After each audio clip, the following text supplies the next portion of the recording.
ریشخند حیوانات به منظور هشدار دادن به دیگران است و آنها در صورت لزوم از دندانها برای حمله و دفاع استفاده می‌کنند. باز کردن سوراخ بینی باعث ورود اکسیژن بیشتر به بدن و آمادگی بیشتر برای جنگیدن یا فرار می‌باشد. در بین پستانداران این عمل به دیگران نشان می‌دهد که برای برخورد با یک حمله آماده باشند. در دنیای انسان‌ها علت مسخره کردن در واقع خشم فرد در زمان تهدید جسمی یا عاطفی است. انسان و حیوانات با این حرکت که در شکل می‌بینید مسخره می‌کنند. قطعاً دلتان نمی‌خواهد با این افراد روبرو شوید. زبان بدن جهانی. بالا انداختن شانه مثال دیگری از حرکت‌های همگانی فرهنگ‌هاست که نشان می‌دهد شخص نمی‌فهمد چه می‌گویید. البته شایان ذکر است که این حرکت یک حرکت چندگانه است که 3 قسمت اصلی دارد. کف دست‌های باز شده برای نشان دادن اینکه هیچ چیز در دست‌ها پنهان نشده، شانه‌های برآمده برای حفاظت گلو و گردن در مقابل حمله، ابروهای بالا انداخته که نشان دهنده تسلیم است. بالا انداختن شانه نشانه تسلیم است. البته باید به این نکته نیز توجه داشت که همانطور که برخی از این علائم و نشانه‌های غیر کلامی در تمامی فرهنگ‌ها یکسان هستند، تعدادی از این نشانه‌ها نیز ممکن است در فرهنگ به خصوصی متداول بوده و در فرهنگ دیگر بی‌معنی و یا حتی دارای معنی متفاوتی باشد. در خصوص این فرهنگ‌های متفاوت در فصل 5 بحث خواهیم کرد. 3 قانون مهم در درک زبان بدن. آنچه که شما از افراد مختلف در وضعیت‌های متفاوت می‌شنوید و یا می‌بینید لزوما نگرش واقعی و حقیقی افراد را نشان نمی‌دهد. شما باید از این 3 قانون زیر برای اظهار نظر درست پیروی کنید.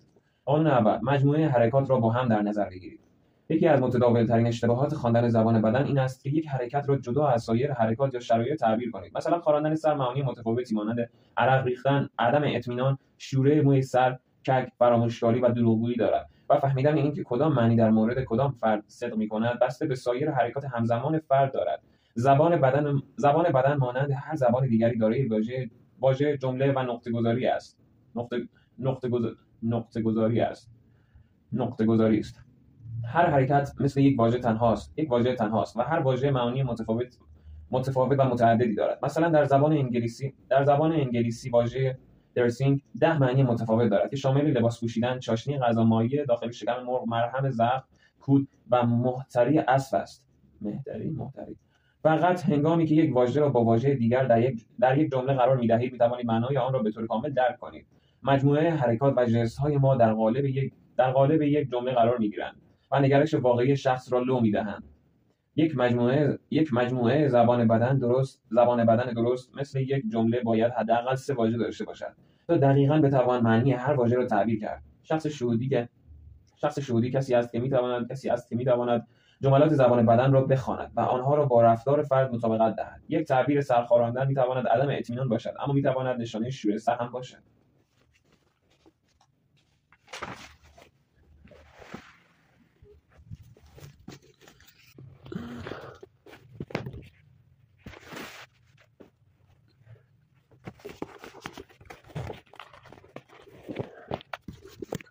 پس همیشه برای خواندن دقیق زبان بدن دیگران دنبال مجموعه‌های حرکات باشید. هر یک از ما 1 یا 2 حرکت تکراری داریم که در مذاکرات روزانه فاش می‌کند که ما کسل شده ایم یا زیر فشار هستیم. لمس مداوم موها و چرخاندن آنها بین انگشتان دست یکی از این حرکات است. آدم‌ها به این علت به موی سرشان دست می‌کشند که در زمان کودکی مادرشان آنها را به این صورت تسلی می‌داد. پس می‌تواند از این حرکت اینطور برداشت کرد که فرد احساس اضطراب یا عدم اطمینان می‌کند. برای درک این مطلب به بیان یک مثال کاربردی که شاید در اطرافتان زیاد دیده باشید می‌پردازم. این فرد موضوع مورد گفتگوی شما را درک نمی‌کند.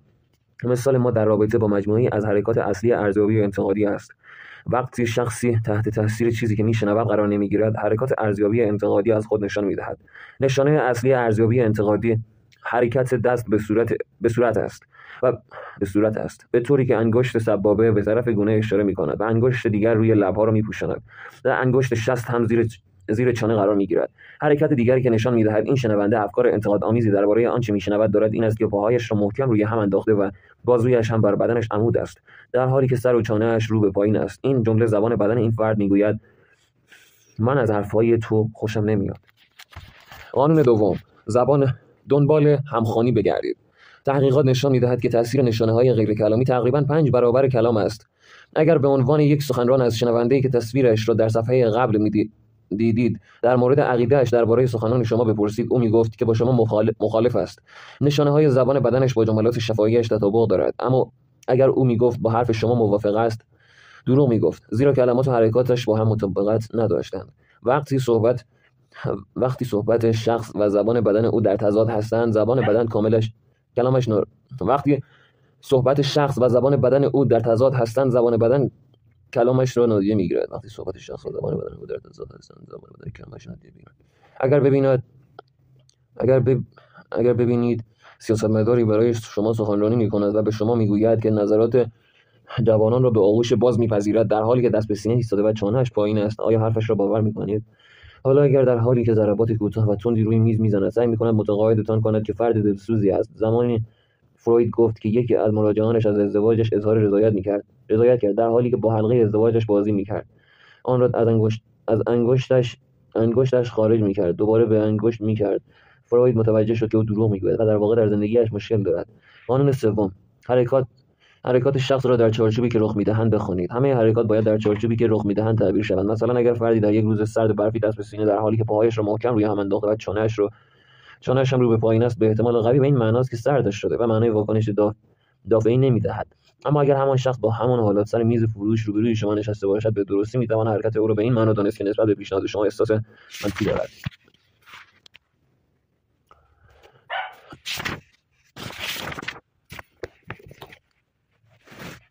چرا به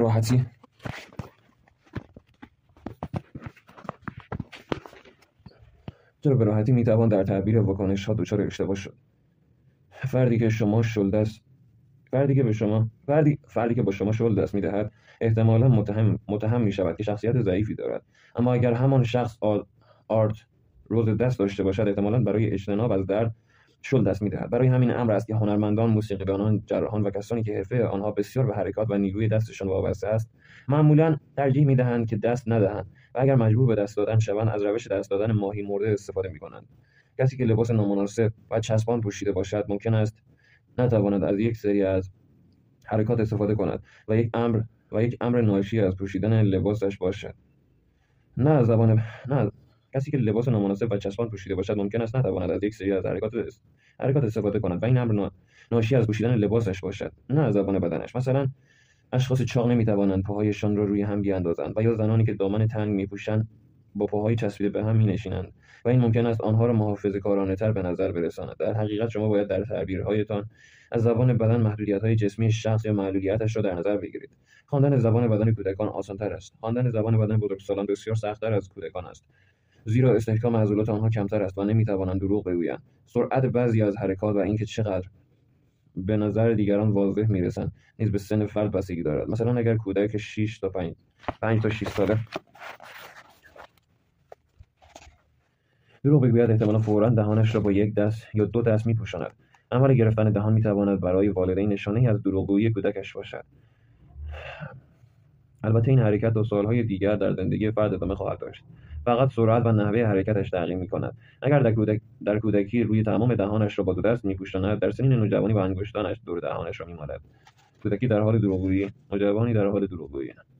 کودکی در حال دروغگویی.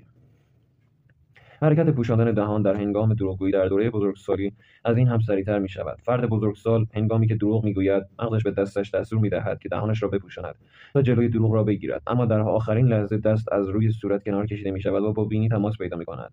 این امر نشان می‌دهد که چطور با بالا رفتن سن افراد حرکات آنها نامحسوس‌تر می‌شود و چرا اغلب اوقات خواندن زبان بدن افراد مسن سخت‌تر از کودکان است. می‌شود تقلب کرد؟ بیشتر اوقات از من سوال می‌کنند آیا می‌شود تقلب کرد؟ پاسخ کلی به این سوال نه است. زیرا به دلیل ناهمخوانی حرکات اصلی با نشانه‌های ریزتر بدن و کلام شفاهی چنین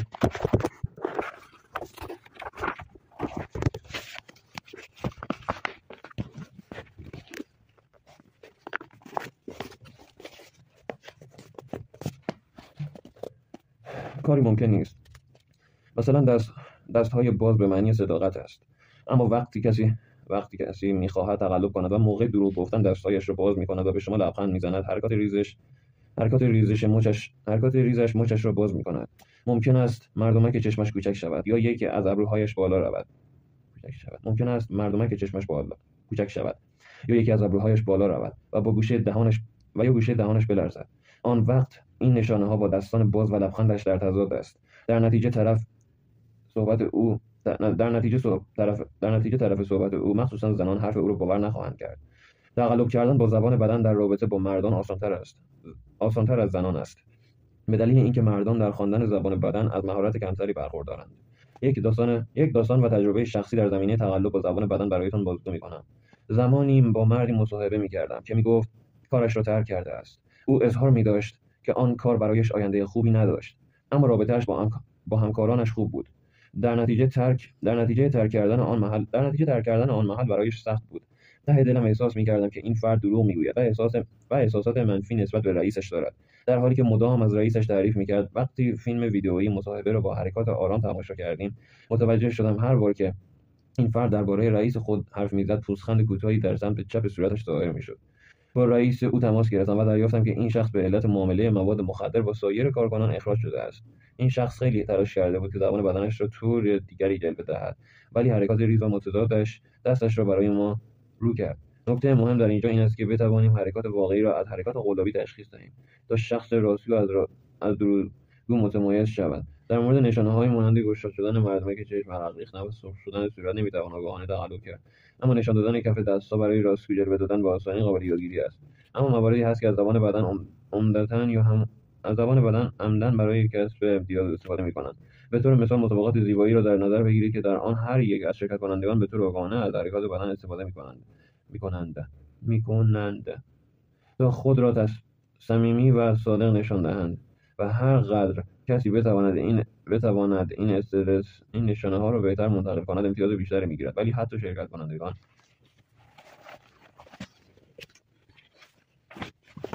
ماهر نیز برای مدت کوتاهی می‌توانند تظاهر کنند و سرانجام بدنشان نشانه‌های متضاد را از خود نشان می‌دهد. بسیاری از سیاستمداران استاد تقلب در زبان بدن هستند تا مردم را متقاعد کنند که به آنها رأی بدهند، در حالی که برای سیاستمدارانی چون کندی و هیتلر واژه کاریزما را به کار میبرند و تصور می‌کنند که آنها از جاذبه و افسون زیادی برخوردارند، در صورتی که آنها فقط با موفقیت تقلب در زبان بدن را انجام می‌دهند.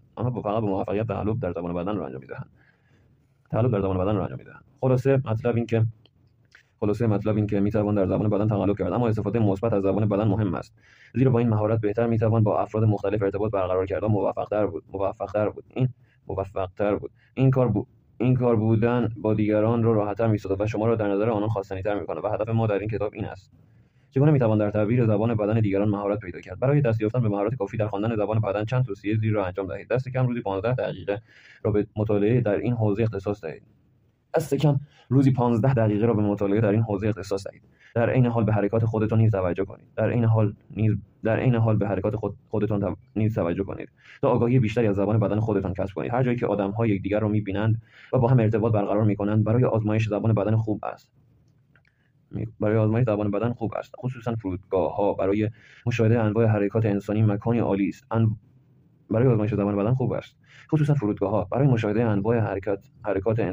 عالی است. انواع اجتماعات، مهمانی‌ها، جلسات اداری و تجاری هم خوب هستند. وقتی خواندن زبان بدن را فرا گرفتید، می توانید به مهمانی بروید، تمام مدت را در گوشه بنشینید و فقط با مشاهده زبان بدن افراد لحظات خوشی داشته باشید. چه جالب.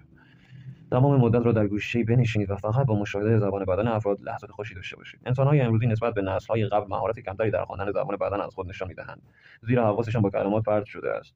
یکی دیگر از ابزارهایی که برای مهارت در زبان بدن مفید است، تلویزیون میباشد. صدای تلویزیون را کم کرده و سعی کنید با تماشای تصاویر بفهمید چه خبر است. هر چند دقیقه صدا را زیاد کنید تا متوجه شوید که حدستان چقدر درست بوده است.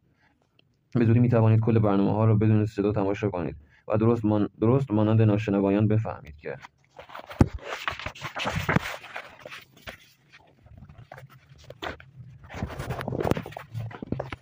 که چه اتفاقی دارد در فیلم می‌افتد. یادگیری زبان بدن علاوه بر این که شما را از تلاش دیگران به منظور سلطه‌جویی و سوءاستفاده آگاه می‌کند، ما را به این درک می‌رساند که دیگران هم همین کار را با ما می‌کنند. همچنین به ما می‌آموزد که نسبت به احساسات دیگران حساس‌تر باشیم. پایان فصل 1، صفحه 34. گوینده علی عرابی. از خطه شمال کشور، تبرستان.